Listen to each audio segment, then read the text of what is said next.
उसमें मंगूर बसता था। तो इतना ज्यादा आदमी मंसूरियत हाथी की थी। खूर कर को नमस्कार दोस्तों, this video for only PK Sachin YouTube. तो दोस्तों मैं अभी लासा के ताल में आया हूँ पीके सचिन जी के साथ में, और ये इनका एक यूट्यूब चैनल है जिनके लिए वीडियो बनाया जा रहा है, शूट किया जा रहा है। तो अभी लासा ताल के मैं ईस्ट साइड में हूँ, पूर्व साइड में, जिसके सामने आप देख सकते हैं कि ये टोंगनिया है, बगल में रसड़ी है, और रसड़ी में ही वही हनुमान मंदिर है जो एक बहुत बड़ा पॉपुलर मंदिर है। तो अभी हम लासा ताल में एक विवरण के लिए आए हैं, एक जानकारी के लिए आए हैं कि आज से 10 साल पहले जो लासा ताल का जो एक्टिविटी थी वो आज भी बरकरार है या चेंजेस हुए हैं। तो 10 साल पहले क्या एक्टिविटी थी और आज एक्टिविटी क्या है, और जो चेंजेस हुए हैं उस चेंजेस का कारण क्या है, मेजर कारण क्या है, तो उस मेजर कारण कारण के बारे में आज हम जानना चाहेंगे। उसके बारे में संशोधन करना चाहेंगे कि हाँ एक्चुअली ये हो रहा है, क्यों हो रहा है, और कैसे चीज़ें बदल रही हैं, तो उसके बारे में रोकथाम क्या हो सकता है। क्योंकि ये हम लोगों के लिए धरोहर के जो धरोहर है एक तरह से, क्योंकि ये लासा ताल सिर्फ एक ताल ही नहीं है, हम लोगों से जुड़ी, लोकल एरिया उन लोगों से जुड़ी एक बहुत ही बड़ी एक धरोहर है। क्योंकि ये सिर्फ अपने आप में एक ताल ही नहीं, बहुत लोगों के लिए जीविका का साधन भी है, जिसमें बहुत से लोग यहाँ पे चरवाहे हैं जो समय के साथ यहाँ पे अपने गायों को लेके, अपने भैंस को लेके चारे के लिए यहाँ पे अपनी गायों को लेकर आते हैं चराने के लिए। बहुत से मछुआरे ऐसे हैं जो इस ताल पे डिपेंड हैं। तो इस तरह से हम जानना चाहेंगे कि, और कुछ लोगों से पूछने की भी कोशिश करेंगे, अगर कोई अगर शख्स अगर मुझे अनुभव मिले तो। तो अभी हम लासा ताल के इस साइड में हैं, अब हम धीरे-धीरे इंटर करेंगे सेंटर में। दोस्तों अभी मैं लासा ताल के सेंटर में आ गया हूँ, और हम कुछ स्टेप के बारे में बात करेंगे। जैसे कि यहाँ की जो मिट्टी है उसके बारे में, और यहाँ पे एक बहुत पॉपुलर एक फ्लावर है कमल का, उसके बारे में, और यहाँ पे जो मछलियाँ मिलती हैं, जो यहाँ के लोकल लोग उस पर निर्भर हैं, उसके बारे में, और यहाँ का जो एरिया है लासा ताल के उसके बारे में। तो अभी हम यहाँ की मिट्टी के बारे में बात कर रहे हैं, और यहाँ की मिट्टी पॉपुलर इसलिए है कि आज से पहले ज़माने में जो लोग यहाँ लासा के ताल या और भी ताल जो होते हैं वहाँ की मिट्टी पे डिपेंड थे सर धोने के बाल, सर के बाल धोने के लिए। तो औरतें लोग बहुत शौक से इस मिट्टी का इस्तेमाल करते थे लोग। तो अभी हमारे पास ये लासा के ताल का ये मिट्टी है। तो प्रॉपर उस तरह की मिट्टी दिख नहीं रही है जो आज से 10 साल पहले हमको देखने को मिलती थी।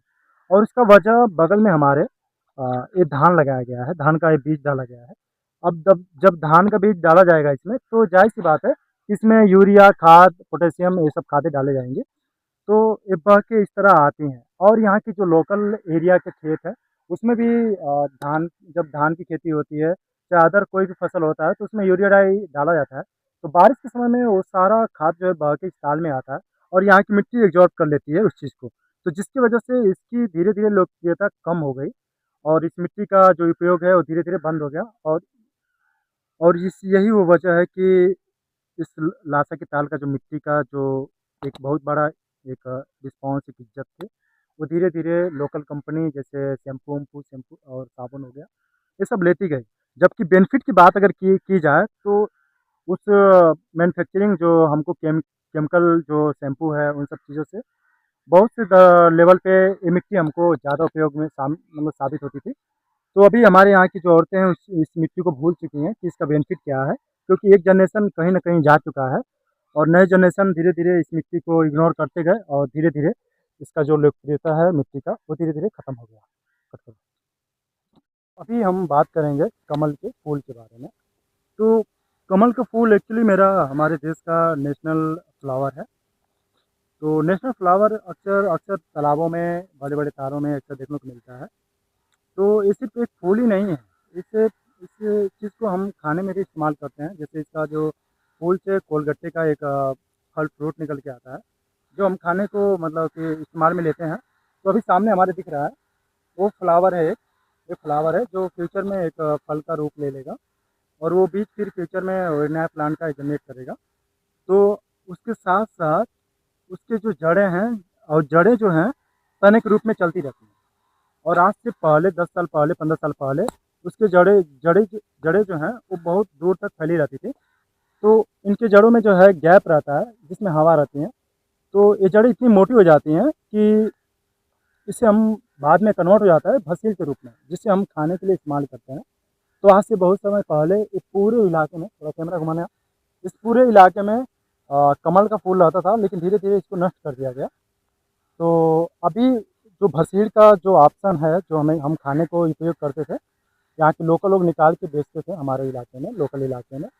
तो अभी ये भसीड़ का जो उत्पाद है वो धीरे धीरे कम हो गया। रीज़न क्या हुआ कि धीरे धीरे इस इलाके को लोगों ने इस्तेमाल करना शुरू कर दिया कृषि के रूप में, और इस तरह से बहुत ज़्यादा रूप में ज़्यादा संख्या में कमल के फूल यानी कमल पे बहुत ज़्यादा हानि देखने को मिला हमें, और इसका जो फ्रूटिंग है वो भी मुझे हम लोगों को लोकल लोगों को नहीं मिली। और धीरे धीरे यहाँ के इलाके का जो कमल का जो फ्लावर है वो धीरे धीरे विलुप्त के कंडीशन पे खड़ा है।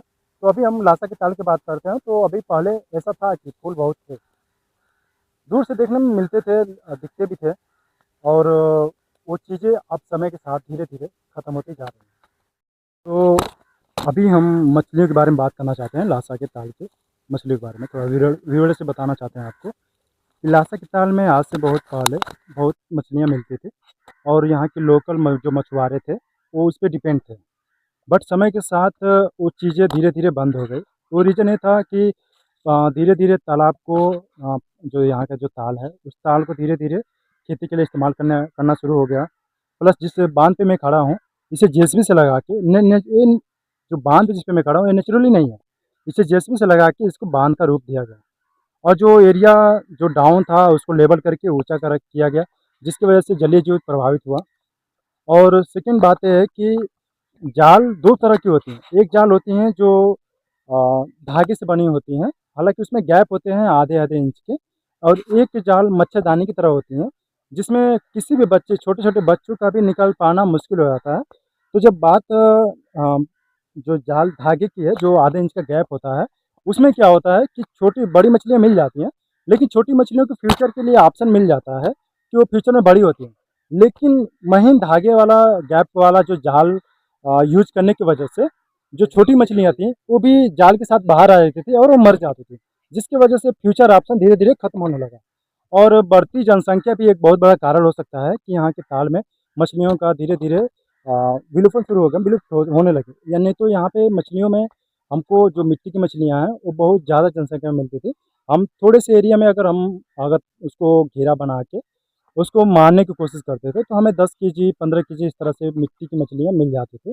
और वो दलदल एरिया था पहले, पहले दलदल एरिया था क्योंकि ये इलाका डाउन था थोड़ा धीरे धीरे, और डाउन होने की वजह से वो दलदल एरिया था। लेकिन धीरे धीरे जेसीबी का आना और जो पब्लिक का इंटरफेयर करना ताल के बीच में, जिसकी वजह से जलीय जीव बहुत प्रभावित हुए, और अब मछलियाँ सिर्फ ताल में ही रह चुकी हैं।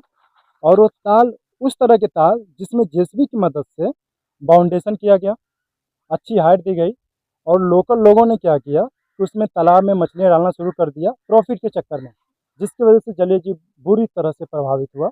और आप देख सकते हैं कि अगल-बगल में जितने भी सफेदे दिख रहे हैं, वो सब जेसीबी के द्वारा बनाया गया एक बांध है, जिसके ऊपर बांध पे लगा हुआ है। सफेदा लगाया गया है। उसके अंदर में मछलियाँ पाली गई हैं। अननेचुरली सारा काम हुआ है, जिसकी वजह से एक एक्टिविटी देखने को आई है कि मछलियाँ पहले की तरह नहीं मिल रही हैं।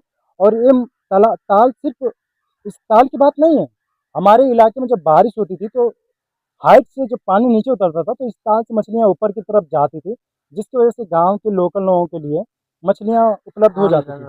लेकिन जनसंख्या और जाल का जो गतिविधि था, जो गलत जाल का उपयोग था, उसकी वजह से मछलियाँ धीरे-धीरे ताल के अंदर का विलुप्त हो गई, विलुप्त के कंडीशन पे अभी हैं।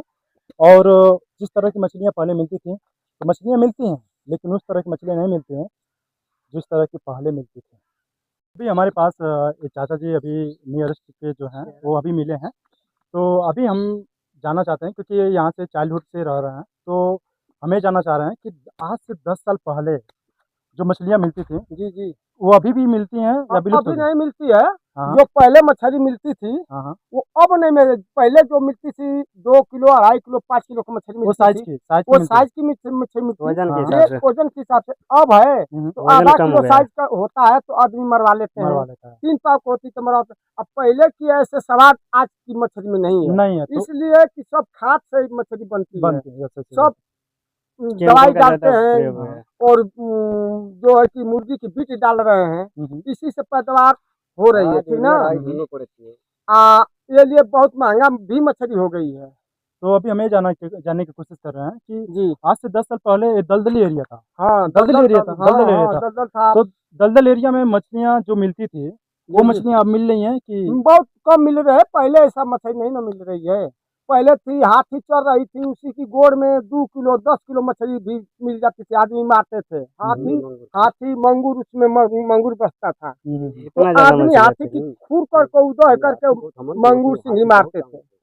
और अब है तो पोखरिया तालाब जितने थे तो अब धीरे धीरे पटा रहा है, तो कहाँ मिलेगी। चाचा ने एक बहुत ही सीक्रेट बात बता दी है, जो हमने शंका जताया था कि धीरे धीरे पब्लिक का इंटरफेयर करना इस लासी के ताल में, उसकी वजह से जलीय जीव बहुत प्रभावित हुए। और चाचा ने वो बात कह भी थी कि धीरे धीरे लोगों का जो आना, जेसीबी से पटाव करना, तो ये बात कहीं न कहीं सही निकली। और चाचा बचपन से यहाँ के लोकल इलाके के हैं, तो बचपन से इस ताल में आना-जाना बना रहा है इनका। और इस चीज़ से जो अनुभव मुझे बताया है, ये हमारे लिए बहुत उपयोगी साबित हुआ। तो चाचा को बहुत-बहुत धन्यवाद। कट कर दो।